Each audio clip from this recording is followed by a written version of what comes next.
السلام علیکم ناظرین، بسم اللہ الرحمن الرحیم۔ ابو جہل اور ابو سفیان اور اخنس بن شریک کا دیوار سے لگ کر قرآن مجید سننا۔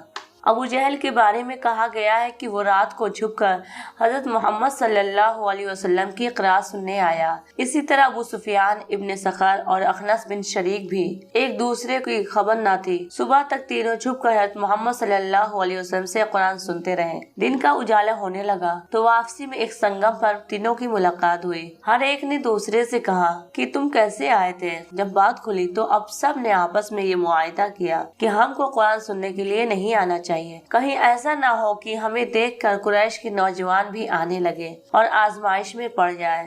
جب دوسری رات آئی تو ہر ایک نے یہی گمان کیا کہ وہ دونوں نہیں آئے ہوں گے، چلو قرآن سن لیں۔ غرض یہ کہ صبح کے قریب تینوں کا سنگم ہوا اور خلاف معاہدہ ہونے پر ایک دوسرے کو ملامت کرنے لگا اور دوبارہ معاہدہ کر لیا کہ اب کے نہ جائیں گے۔ سبحان اللہ! قرآن اور وہ بھی رسول اللہ صلی اللہ علیہ وسلم کی زبان مبارک سے، بھلا ان کو کب سونے دیتا؟ اور جب تیسری رات آئی تو پھر تینوں حضرت محمد صلی اللہ علیہ وسلم کی مجلس میں گئے۔ پھر صبح کے وقت معاہدہ کر لیا کہ آئندہ سے تو ہرگز نہیں آئیں گے۔ اب اخنس بن شریک ابو سفیان بن حرب کے پاس آیا اور کہنے لگا، اے ابو حنظلہ، تمہاری کیا رائے ہے؟ تم نے محمد صلی اللہ علیہ وسلم سے جو قرآن سنا اس کے بارے میں کیا کہتے ہو؟ ابو سفیان کہنے لگا، اے ابو ثعلبہ، اللہ کی قسم میں نے جو باتیں سنی ہے ان کو خوب پہچانتا ہوں اور اس کا جو مطلب ہے اس کو بھی جانتا ہوں، لیکن بعض باتیں ایسی سنی ہے جن کا مقصد اور معنی نہ سمجھ سکا۔ تو اخنس نے کہا، اللہ کی قسم میری بھی یہی حالت ہے۔ پھر اخنس وہاں سے چل کر ابو جہل کے پاس آیا اور کہنے لگا، اے ابو الحکم، محمد صلی اللہ علیہ وسلم سے جو کچھ سنا تمہاری اس بارے میں کیا رائے ہے اور تم نے کیا سنا؟ تو ابو جہل نے کہا، ہم اور بنو عبد مناف مقام شرف کے حاصل کرنے میں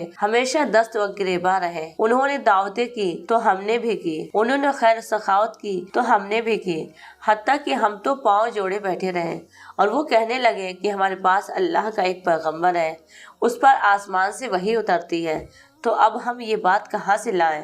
اللہ کی قسم ہم اس پر ایمان نہ لائیں گے اور اس کی پیغمبری کی تصدیق نہیں کریں گے۔ اخنس یہ سن کر چلا گیا، افسوس کہ حق کو حق سمجھ کر بھی ایمان نہ لائے اور یوں ہی جھوٹی چودراہٹ کے تحفظ میں جہنم کا سودا کر بیٹھے۔ اگر آپ کو میری ویڈیو پسند آئے تو چینل کو سبسکرائب اور ویڈیو کو لائک ضرور کریں۔ اللہ حافظ۔